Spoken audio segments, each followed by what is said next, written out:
This is the lecture video 293 through 303, talking again about the South, really talking about slave culture here. Forms of resistance. The least used form of resistance was rebellion. Those just didn't work out, and slaves knew they would die no matter what, for the most part. Second least form, we'll get more into that in a second. The second least form used would be running away. You weren't successful. The Underground Railroad got people out, but it represents a small portion of the actual slave community that there was. How did slaves resist? They worked slow. They pretended they were too stupid to do the work. They lost tools. They broke tools. They stole. They lit stuff on fire. They hurt farm animals, which I know is horrible, but it is what it is. Now getting back to the resistance or rebellion, three different kinds of rebellions. We had Gabriel Prosser's, which happened first in 1800. It had thousands of slaves because Prosser was a slave preacher and blacksmith, so he had dealings with lots of slaves. The timing got thrown off because of the weather. There was also some slaves that snitched on him. It was well thought out. It was going to be huge. But at the end of the day, 25 people, including Prosser, lost their lives by execution for trying to plan this. Denmark Vesey's was the most carefully devised slave revolt, but I think they had too big of plans. They wanted to seize control of all of Charleston and then escape to Haiti. That doesn't make a lot of sense to me. Just why not steal a ship and escape to Haiti? But that was their plan. They're betrayed by their own people, and 75 people are executed because of it. Nat Turner's is the most interesting to me. They lead of a slave uprising. He kills, the book says, PowerPoint says 55, book says 60. So I go anywhere from, 60 to 100 people that were killed during this rebellion. And Nat Turner, quote unquote, gets away. He gets away for roughly 2 weeks, hiding out in the wood. So we're talking about wood, swampy area. And unfortunately for him, he thinks the coast is clear one evening, and he goes out to relieve himself. And when he does, he's caught by a farmer and then is executed.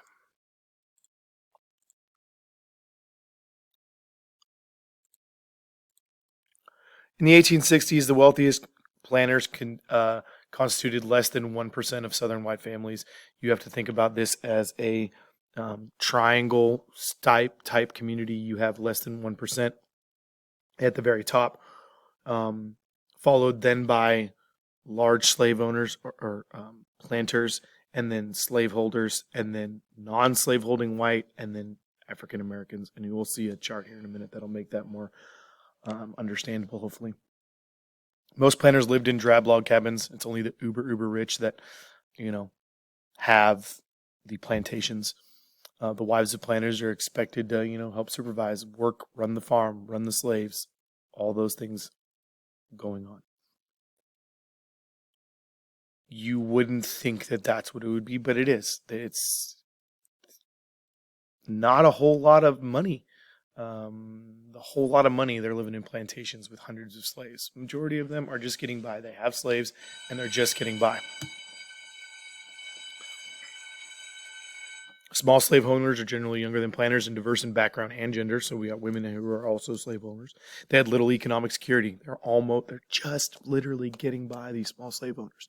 However, in order to move up in society, the precondition is to have slaves. You got to have slaves. You have slaves, now you're cooking with grease. Now you can continue to go. 1 slave, 2 slaves, 5 slaves, 10 slaves, 20 slaves. You become the uber rich. Again, so you have of the pyramid here, the triangle, very top. The next ones, the next ones, the next ones, and so on and so forth. 75% of white people in the South did not own slaves. In 1860. Most Southerners are yeoman farmers, just everyday folk who work their land with family labor. They're growing and raising what they need to survive. They are very mobile, but they attach themselves to communities rather quickly. Clashes between yeoman farmers and planters are common over money, land or money usually, because they're all fighting for the same piece of pie, for lack of a better term. Only around 15% of rural Southerners, white Southern families, did not own land. They're working on larger planters' land, taking out a little corner of it and working the land for themselves until that hopefully they can purchase their own land. Non-slaveholders, if you're not a slaveholder, you're living in the cities, but again, you don't have money. If you are the uber rich, you have a plantation out in the middle of nowhere where you run all your slaves, and then you have a vacation home or another home on the coast that you can go to in the summer when it's unbearably hot in the summer in the inland areas where your plantation is. There's very little, if any, free African in most societies. We're going to see a chart on what states have some and what states don't have any at all. They were denied rights by black codes. 80% of freed African Americans lived in the upper South, and 1/3 lived in cities. They're confined to the lowest paying jobs, but I mean, why would you want to live in an area where slave codes are running your everyday life, where slaves are around you all the time? Not that that's a bad thing, but that you could be taken into slavery again.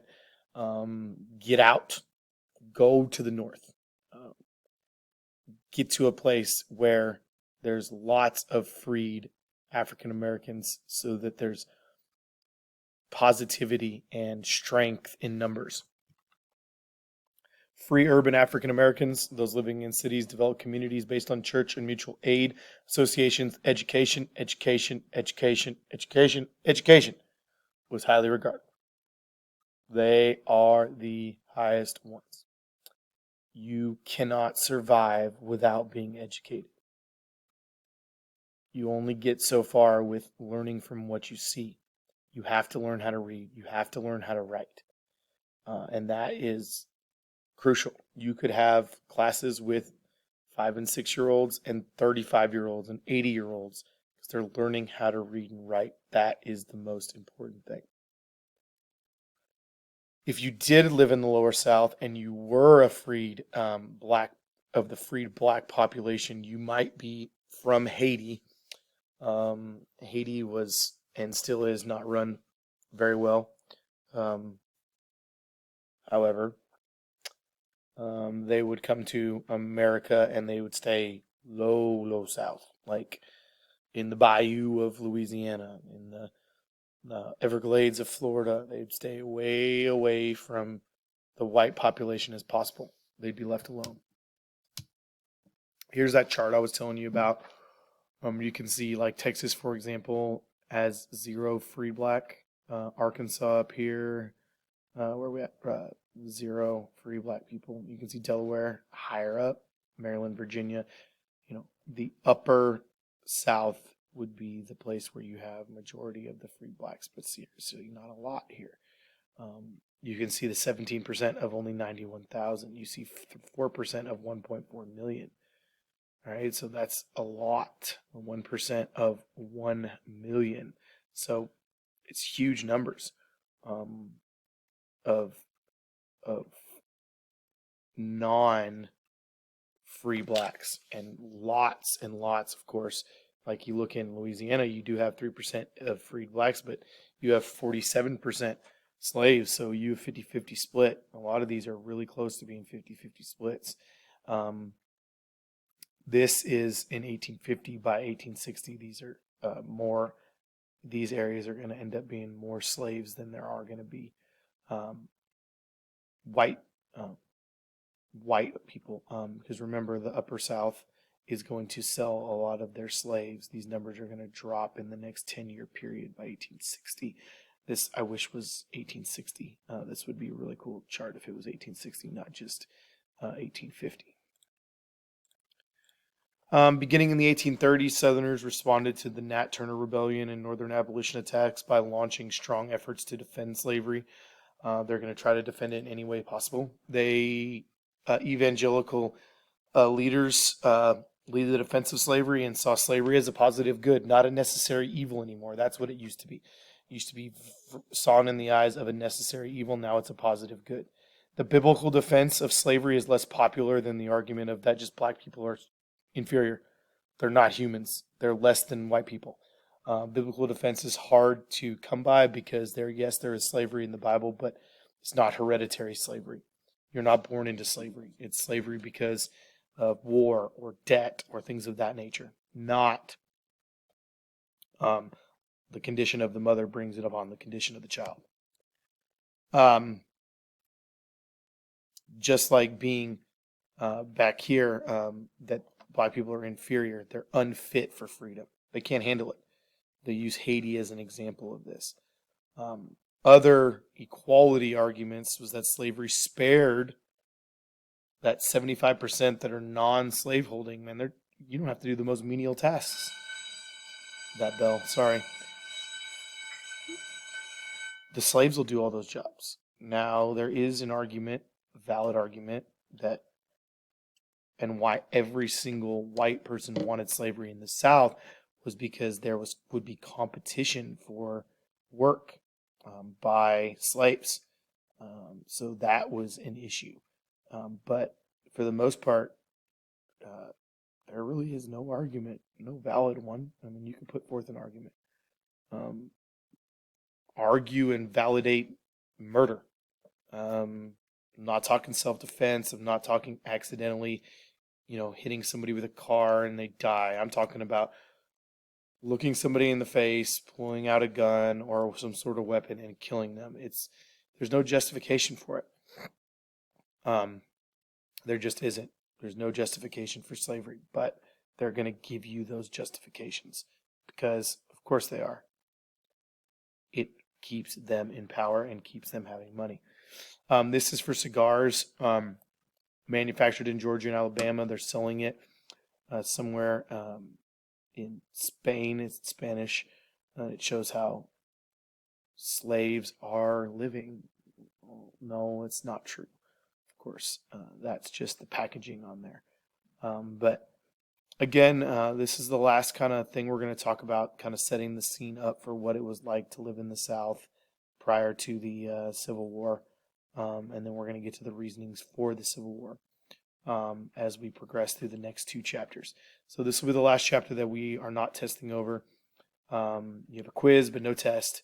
The test will start with pages 323 through 337. No, excuse me, 307 through 323, and then 323 through 337, and 341 through 352, and then 352 through 365. That will constitute Test 5, Chapters 12 and 13. But that's all I have for Chapter 11. Good luck on that quiz, and I will talk to y'all soon.